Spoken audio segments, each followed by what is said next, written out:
तो hello student, स्वागत है आपका आपके अपने एस्पिरेंट स्पेस कॉमर्स एकेडमी में। आज हम डिस्कस करेंगे क्लास 11 की फाइनेंशियल अकाउंटिंग, जिसका चैप्टर 1 इंट्रोडक्शन ऑफ अकाउंटिंग हम डिस्कस करेंगे। सबसे पहले हमारे पास एक क्वेश्चन आता है, what is accounting. Accounting means होता क्या है। जब 11 में बहुत से बच्चे कॉमर्स को पिक करते हैं तो उनके माइंड में एक कॉन्सेप्ट होता है, यार व्हाट इज़ अकाउंटिंग। अकाउंटिंग है क्या, क्यों ले रहे हैं हम, और क्या इसके अंदर वर्क होता है। कुछ लोग तो बुक की लेंथ देखकर ही छोड़ देते हैं कि भैया इतनी भारी बुक हमसे होगी नहीं, जो आप लोग देखते भी होंगे, और कुछ लोग बड़े इंटरेस्ट लेके उस काम को करते हैं। तो आज हम पहले सीखेंगे कि व्हाट इज़ अकाउंटिंग। देखो, अकाउंटिंग बेसिकली जो होती है, अकाउंटिंग हमारा किसी भी चीज़ का हिसाब किताब रखना, बेसिक सी लैंग्वेज में हम उसे कहते हैं। जैसे कि हम किसी शॉप पर जाते हैं, शॉप पर सेल या परचेज़ करते हैं। जैसे कि आपने कुछ भी ख़रीदा, आपने उनको पैसे दिए, उन्होंने आपको सामान दिया, तो ये आपकी यहाँ पे एक छोटी सी ट्रांजैक्शन हो गई, जिसके बदले में आपने पैसे दिए और आपको सामान मिला। तो इस ट्रांजैक्शन को रिकॉर्ड करने के लिए हम जो एक्टिविटी यूज़ करते हैं, दैट इज़ कॉल्ड अकाउंटिंग। जैसे कि accounting transactions basically record for a financial term. तो एक वर्ड आया है यहाँ पे, financial. What is the meaning of financial. बहुत से बच्चे इस वर्ड में अटक जाते हैं कि भैया फाइनेंशियल का मतलब क्या होता है। देखो, फाइनेंशियल का जो मतलब होता है, ये होता है पैसों से रिलेटेड, या पैसों में जब भी कोई बात होती है तो हम उसको फाइनेंशियल बोलते हैं। जैसे कभी कभी हम किसी फ्रेंड को बोल देते हैं ना, यार हमारे पास पैसे नहीं है, तो कोई कुछ कहता है कि भैया फाइनेंशियली वीक है वो बंदा, इट मीन्स उसके पास पैसे नहीं है। तो फाइनेंशियल लेन देन को, यानी फाइनेंशियल ट्रांजैक्शंस को जब हम रिकॉर्ड करते हैं तो इस प्रोसेस को बोला जाता है अकाउंटिंग। Okay, done. देन हम बात करेंगे meaning of accounting. So meaning of accounting क्या होती है भैया। अकाउंटिंग, जैसा हमने अभी बात की कि हमारे पैसों के लेन देन को जो रिकॉर्ड करता है, जो एक्टिविटी पैसों के लेन देन को रिकॉर्ड करती है, दैट इज कॉल्ड अकाउंटिंग। अब अकाउंटिंग के प्रोसेसेस कितने कितने होते हैं। सबसे पहला तो accounting is a systematic process. Accounting एक सिस्टमैटिक प्रोसेस है। किस चीज़ का सिस्टमैटिक प्रोसेस है। देखो, हिसाब किताब करने के लिए सबसे पहले हमें चाहिए होता है डेटा।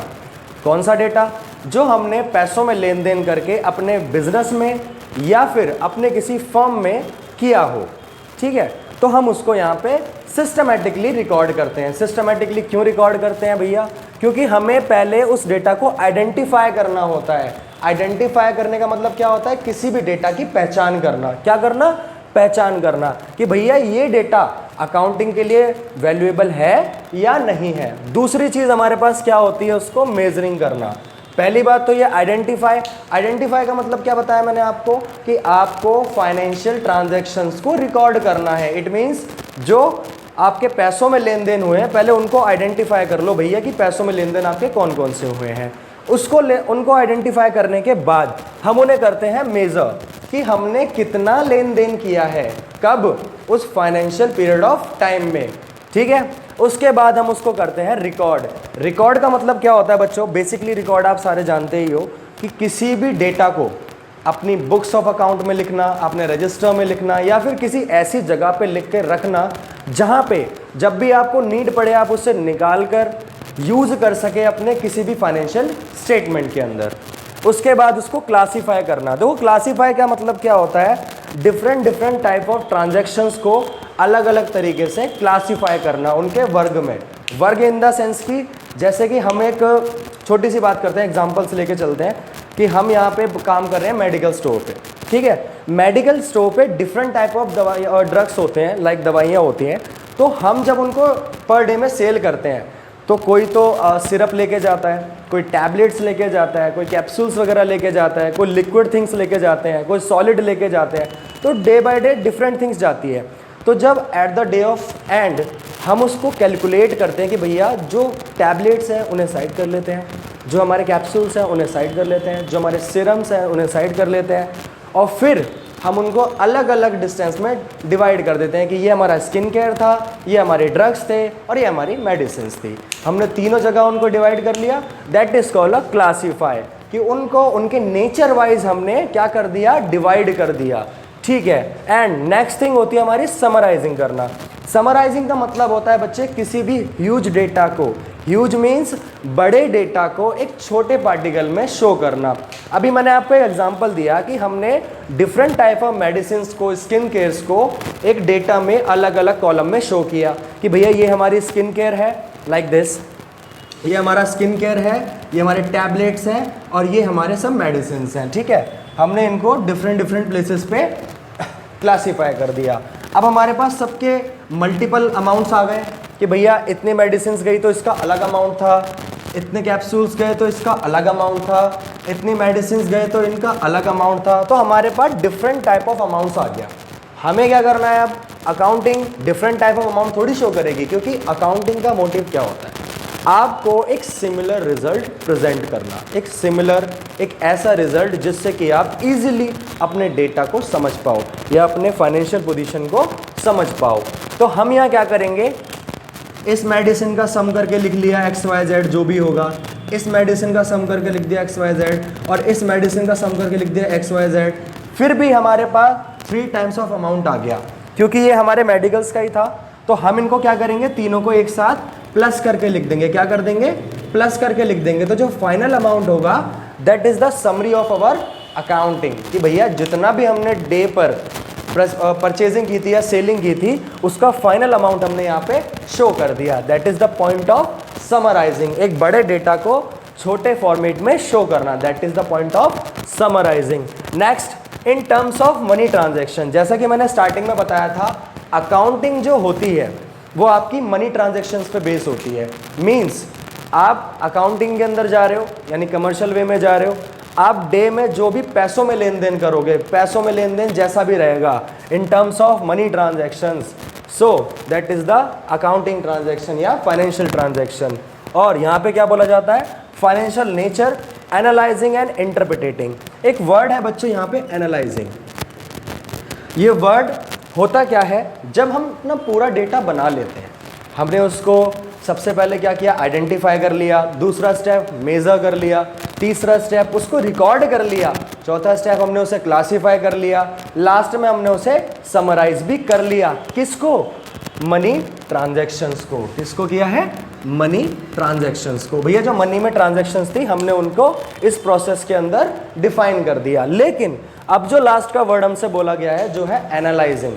एनालाइजिंग क्या होता है भैया, एनालाइजिंग हमारा वो पॉइंट है जब अपने फाइनल रिजल्ट को हम रीचेकिंग पे ऐड करते हैं, यानी कि हम उन्हें दोबारा से एनालाइज करते हैं कि हमारे अकाउंट्स में कोई मिस्टेक तो नहीं हुई, कोई ऐसी मिस्टेक जिससे हमारी सारी स्टेटमेंट जो है वो खराब हो जाए। That is the point of analysing.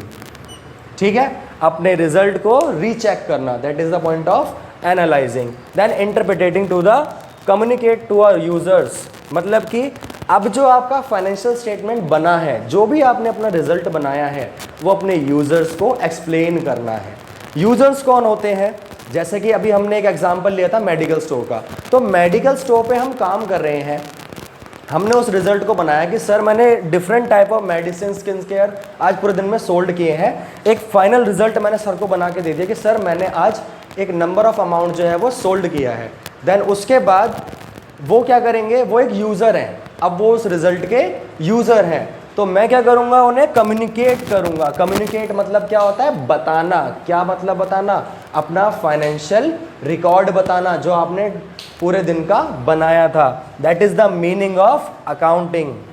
Because that कि अकाउंटिंग की जो मीनिंग होती है ये फ्लक्चुएटेड होती है, जिसमें हम थोड़े बहुत भी चेंजेस कर सकते हैं। बट जब डेफिनेशन की बात आएगी तो डेफिनेशन मल्टीपल ऑथर्स ने गिवन दी होती है, तो इसीलिए मीनिंग को हम इसी तरीके से समझेंगे भैया कि accounting is a systematic process of identifying, measuring, recording, classifying and summarising for a money transactions and a event of financial nature, analysing of, interpreting to a communication to the result therefore for a user. तो student, हमने भी बात की थी meaning of accounting की। उसी के बाद अपने नेक्स्ट स्टेप पे चलते हैं जो है डेफिनेशन ऑफ अकाउंटिंग। अब सबके माइंड में एक क्वेश्चन होता है कि मीनिंग ऑफ अकाउंटिंग और डेफिनेशन ऑफ अकाउंटिंग में डिफरेंसेस क्या क्या होते हैं। देखो, डिफरेंसेस कुछ नहीं होते हैं, बट जो मीनिंग होती है, मीनिंग जो होती है बेसिकली ऑथर्स द्वारा गिवन होती है, बट हम उसमें थोड़े बहुत चेंजेस कर सकते हैं अगर हमें कुछ लगता है कि हाँ भाई ये चेंजेस होने चाहिए, या हमें इस लैंग्वेज में हम इसको रिप्रेजेंट कर सकते हैं। तो मीनिंग को हम इजीली अपने लैंग्वेजेस में भी चेंज कर सकते हैं। बट जो डेफिनेशंस होती हैं, डेफिनेशंस जो होती हैं ये एक सर्टिफाइड इंस्टीट्यूशन से या सर्टिफाइड ऑथर के द्वारा गिवन होती है। इट मीन्स जो वर्डिंग किसी ऑथर ने या किसी इंस्टीट्यूशन ने आपको दे दी है, आपको एज इट इज़ उसी पर ही वर्क करना है, आप उसके अंदर कोई भी चेंजेस नहीं कर सकते। तो इसी को देखते हुए हमारे सामने है अकाउंटिंग की डेफिनेशन जो गिवन है American institutes of certified accountant, जिसको AICPA शॉर्ट फॉर्म में बोला जाता है। ठीक है, इस इंस्टीट्यूशन के हिसाब से जो हमारे सामने डेफिनेशन गिवन है हम उसको एक बार रीड आउट करते हैं, जो है accounting as the art of recording, classifying and summarising in a significant manner and in terms of money transactions and events which are in the part of at least financial character and the interpreting the result therefore means। अब आप कहोगे कि sir इसमें तो meaning आपने same बता दी और accounting की जो डेफिनेशन है वो भी आप सेम बता रहे हो, क्योंकि दोनों सिमिलर ही हैं। बट ऐसा नहीं है। यहाँ पे मैंने आपको क्या बोला कि डेफिनेशन जो है वो सर्टिफाइड इंस्टीट्यूशन से होती है या फिर आपके किसी ऑथर से गिवन होती है। तो फिर यहाँ पे बोला गया है अकाउंटिंग जो है वो एक आर्ट है। किस चीज़ की? रिकॉर्डिंग, क्लासीफाइंग एंड समराइजिंग की। किसकी? रिकॉर्डिंग की, क्लासीफाइंग की एंड समराइजिंग का एक आर्ट है। उसके बाद in a significant manner in the terms of money transactions. किस चीज़ को रिकॉर्ड करता है? ये आपके मनी ट्रांजैक्शंस को रिकॉर्ड करता है। ठीक है, in the event which are at least part of financial character. किसका पार्ट हो? वो फाइनेंशियल कैरेक्टर का पार्ट हो, उसको वो रिकॉर्ड करता है। And the interpreting the result therefore to a user. ठीक है, तो ये जो डेफिनेशन हमारी गिवन है, ये गिवन है American institution of a certified accountant AICPA। ये आपकी डेफिनेशन जो फिक्स रहने वाली है, इसमें कोई भी चेंजेस नहीं होते हैं। तो वर्ड टू वर्ड आप इसको लर्न कर लें। कोई भी प्रॉब्लम अगर इसमें आती है मीनिंग से रिलेटेड या आपकी डेफिनेशन से रिलेटेड, तो आप हमें कमेंट बॉक्स में बता सकते हैं। दूसरा, आप इंस्टाग्राम पे हमें DM कर सकते हैं, जिसका लिंक हम आपको डिस्क्रिप्शन में प्रोवाइड करा देंगे। इसके बाद हम बात करेंगे ऑब्जेक्टिव्स ऑफ अकाउंटिंग की। तो अब हम बात करेंगे अकाउंटिंग के ऑब्जेक्ट्स की। सबसे बड़ी बात ये होती है कि व्हाट इज़ ऑब्जेक्टिव्स। जैसे कि यहाँ पे हमने लिखा हुआ है ऑब्जेक्टिव्स ऑफ अकाउंटिंग। तो मतलब क्या है ऑब्जेक्टिव का? सबसे पहली बात कि जो ऑब्जेक्टिव्स होता है ये होता है उद्देश्य। इसका हिंदी मीनिंग होता है उद्देश्य। किसका उद्देश्य? अकाउंटिंग का। कि भैया अकाउंटिंग करने का उद्देश्य क्या होता है, क्यों करते हैं हम अकाउंटिंग, क्या है इसका उद्देश्य। तो पहले पढ़ लेते हैं हम। पहला उद्देश्य यानी ऑब्जेक्टिव है to maintain a systematic record of a business transaction. ये आपके बिजनेस की ट्रांजैक्शंस को सिस्टमैटिकली मेंटेन करके रखती है। क्या? अकाउंटिंग। ठीक है, जो भी उसके अंदर फाइनेंशियल ट्रांजैक्शंस होती हैं, किसके अंदर? आपके बिजनेस के अंदर, उसको सिस्टमैटिकली रिकॉर्ड करके रखना अकाउंटिंग का अपना एक फीचर होता है। दूसरा, to ascertain a profit and losses. Ascertain का मतलब हम कहेंगे फैसिलिटेट या फिर इंफॉर्मेशन प्रोवाइडर होता है। किस चीज़ का? प्रॉफिट और लॉस का। जब भी हम कोई बिजनेस करते हैं तो हमारे माइंड में क्वेश्चन होता है कि यार हमारा जो बिजनेस है ये प्रॉफिट में जाएगा या लॉस में जाएगा, क्योंकि दो ही कॉन्सेप्ट्स होते हैं, या तो बिजनेस रन करेगा या बिजनेस डाउनफॉल में चला जाएगा। तो इन सब चीज़ों को देखते हुए जो अकाउंटिंग स्टेटमेंट्स होते हैं, जो हमारी अकाउंटिंग रिकॉर्ड्स होते हैं, ये हमें बताते हैं कि हमारा बिजनेस या तो प्रॉफिट में जा रहा है या फिर लॉस में जा रहा है। ठीक है, clear. Next, to determine the financial position. Determine the financial position. जब भी हम कोई बिजनेस स्टैंड करते हैं मार्केट में, तो फाइनेंशियल का लॉस और प्रॉफिट तो हमारे सामने आता ही आता है, लेकिन बिजनेस को मार्केट में स्टैंड करने के लिए उसकी एक पोजीशन भी देखनी पड़ती है कि आपकी पोजीशन मार्केट में है क्या। जैसे कि आपकी वैल्यू क्या है मार्केट में। तो अगर मार्केट वैल्यू की हम बात करते हैं तो इसकी भी इंफॉर्मेशन हमें कौन प्रोवाइड करता है? Financial accounting. कौन प्रोवाइड करता है? Financial accounting. अगर हम ग्रोथ करते हैं मार्केट के अंदर तो हमारी कंपनी का नेम और गुडविल दोनों इंक्रीज होती है, और वहीं पे अगर हम फेल होते जाते हैं तो वो डाउनफॉल में चली जाती है। तो फाइनेंशियल स्टेटमेंट हमें क्या प्रोवाइड कराता है? हमारी फाइनेंशियल पोजीशन, कि हम कितने स्टैंड पर बैठे हैं मार्केट के अंदर। इसके बाद हम बात करेंगे to provide a information to a various users. Accounting statement या अकाउंटिंग रिकॉर्ड्स हमारे मल्टीपल यूजर्स को प्रोवाइड किए जाते हैं। कैसे? जैसे कि एक कंपनी है, तो कंपनी में सबसे पहला यूज़र उसका ओनर ही होता है कि मेरी कंपनी कितना रन कर रही है, कितना कमा रही है, कितना एक्सपेंस कर रही है या कितना रिवेन्यू जनरेट कर रही है। उसके बाद उसके एम्प्लॉयज़ और उसके बाद उसके इन्वेस्टर्स और शेयर होल्डर्स जो उस कंपनी में पैसा लगाते हैं, वो उस फाइनेंशियल स्टेटमेंट्स को देखने के लिए रेडी होते हैं। क्योंकि विदाउट फाइनेंशियल स्टेटमेंट को देखे हुए या उनको स्टडी किए हुए ना तो कोई इन्वेस्टर आपकी कंपनी में एंटर होगा, ना ही कोई शेयर होल्डर आपके शेयर परचेस करेगा, और ना ही कोई एम्प्लॉय आपकी कंपनी में वर्क करने के लिए रेडी होगा। क्योंकि जब तक आपकी कंपनी में ग्रोथ ही नहीं होगी तो कोई रेप्यूटेटेड एम्प्लॉय भी आपकी कंपनी में जॉब क्यों ही करेगा। तो हमारी जो इंफॉर्मेशन प्रोवाइड की जाती है किसको? हमारे वेरियस यूजर्स को। ऑब्जेक्टिव हमारा उस चीज़ में भी हेल्प करता है। देन नेक्स्ट लास्ट हमारा है टू असिस्ट द मैनेजमेंट या फिर facilitate to the management. Accounting statement हमारे मैनेजमेंट को भी असिस्ट करता है, मैनेजमेंट को भी संभालता है। कैसे संभालता है? हमने अभी 2-3 पॉइंट पढ़े जिसमें समझाया गया था कि भैया आपका जो बिजनेस है, आपके बिजनेस के अंदर आप 2 तरह की बातें देख रहे थे कि या तो लॉस में जाएगा या फिर वो प्रॉफिट में जाएगा। अच्छा, लॉस में गया तो हम कोई चेंजेस तो करेंगे नहीं, क्योंकि लॉस में जा रहा है तो कौन पूछेगा अपने बिजनेस को। क्योंकि जब भी कोई लोग अपना बिजनेस मार्केट में लेकर आते हैं तो मार्केट में उनका माइंडसेट क्या होता है? मेक मोर प्रॉफिट या फिर प्रॉफिट मोटिव। बस ये 2 कॉन्सेप्ट्स होते हैं, ठीक है। और अगर आपकी कंपनी बिजनेस में रन नहीं कर पाती है तो हम वहाँ पे क्या करते हैं? उसको बंद कर देते हैं।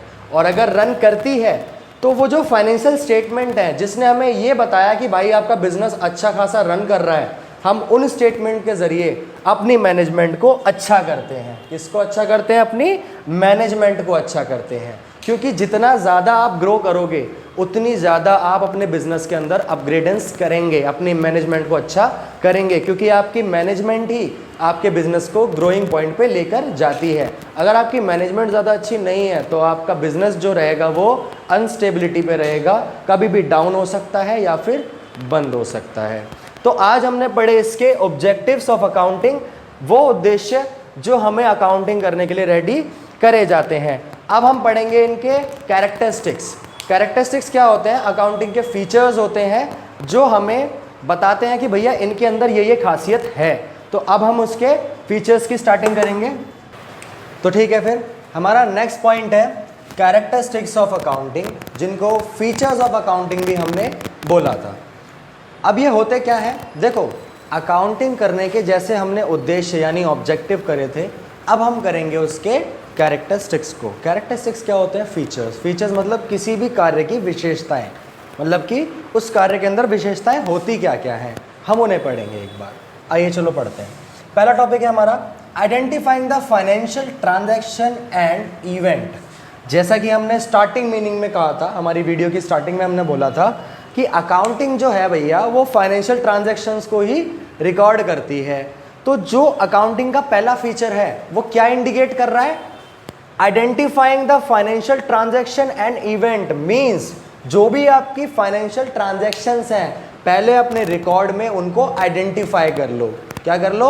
आइडेंटिफाई, यानी अलग से निकाल कर रख लो, क्योंकि वही हमारे अकाउंटिंग के अंदर काम करेंगी। दूसरा पॉइंट है हमारा मेजरिंग द आइडेंटिफाइंग ट्रांजैक्शंस। अब जो आपने आइडेंटिफाई किया है ट्रांजैक्शंस को, कौन सी ट्रांजैक्शंस को? फाइनेंशियल स्टेटमेंट वाली, या मैं जिसको बोलूँ फाइनेंशियल ट्रांजैक्शन वाली ट्रांजैक्शंस को जो आपने आइडेंटिफाई किया है, अब हम उसको यहाँ पे क्या करेंगे? मेज़र करेंगे। मेज़र मतलब क्या होता है? किसी भी चीज़ को मापना या कैलकुलेट करना, ठीक है। इसके बाद का स्टेप है हमारा रिकॉर्डिंग। जैसा कि हमने स्टार्टिंग में बोला था, रिकॉर्डिंग का मतलब वही रहेगा जो मीनिंग में था कि अब जो आपने डेटा आइडेंटिफाई कर लिया, उसको मेज़र कर लिया, आपका नेक्स्ट पॉइंट आ गया भैया उसे रिकॉर्ड कर लेना कहीं भी, चाहे आप उसे अपनी बुक्स ऑफ अकाउंट्स में रिकॉर्ड कर लो, ठीक है, या फिर आप XYZ जो भी चीज़ प्रेफर करते हो उसके अंदर रिकॉर्ड कर लो, ठीक है। तो ये आपके रिकॉर्डिंग का प्रोसेस हो गया। Then next point is classifying. आप उसके नेचर के अंदर उसको क्लासीफाई करो। जैसा कि हमने पिछले पॉइंट्स में अपनी मीनिंग में एक मेडिकल का ऑप्शन दिया था, एग्जाम्पल जो हमने दिया था, जिसमें बोला था कि मेडिकल्स में हमने अपने मेडिसिन वगैरह को, सिरम वगैरह उसको साइड में रखा था, उसके बाद क्या किया था, उनको उनके नेचर वाइज हमने डिवाइड कर दिया था, that is called a classifying. फिर नेक्स्ट पॉइंट है हमारा समराइजिंग। समराइजिंग मतलब अपने ह्यूज डेटा को, जो मल्टीपल टाइप्स ऑफ अमाउंट आपके पास आया है, आप उसको एक सिंगल नंबर ऑफ अमाउंट के अंदर समराइज करके अपने यूजर को प्रोवाइड कराओ। व्हाई? बिकॉज जब भी आप इस चीज़ को क्रिएट करोगे, आप अपना अकाउंटिंग स्टेटमेंट क्रिएट करोगे, तो आपके पास जो ह्यूज डेटा है उससे आपके यूजर्स को प्रॉब्लम हो सकती है, क्योंकि वहाँ पे मल्टीपल नंबर्स होते हैं, किसी को नहीं पता। अब सपोज आपने वहाँ पे लिख दिया कि भैया हमारा डेली एक्सपेंस था, रिक्शे का खर्चा भी आपने उसी में लिख दिया, चाय पानी का खर्चा भी आपने उसी में लिख दिया, या पानी की बॉटल का खर्चा भी आपने उसी में लिख दिया, तो ये सारी प्रॉब्लम्स आपको फेस आउट करनी पड़ सकती हैं और आपके साथ साथ आपके यूजर्स को भी फेस आउट करनी पड़ सकती है, इसीलिए हम उसको समराइज करते हैं। ठीक है। Then 6 point is analysing. मैंने आपको बताया था कि जब ये सारा पॉइंट हमारा रेडी हो जाए तो हमारा जो 6 पॉइंट है एनालाइजिंग का, वो स्टार्ट होता है। एनालाइजिंग का मतलब क्या होता है? अपने स्टेटमेंट्स जो आपने रेडी किए थे उसको रीचेक करना, मतलब कि उसको दोबारा से रीचेक करना या चेक करना कि कुछ गलती तो नहीं हुई है उसके अंदर। फिर लास्ट स्टेप जो हमारा होता है कम्युनिकेशन। कम्युनिकेशन का मतलब क्या होता है? जो भी फाइनेंशियल स्टेटमेंट आपने रेडी किया है, क्या कर आइडेंटिफाई करके, मेजर करके, रिकॉर्ड करके, क्लासीफाई करके, समराइज करके और एनालाइज करके, इसके बाद हमारा जो लास्ट स्टेप बचता है वो होता है हमारा कम्युनिकेशन।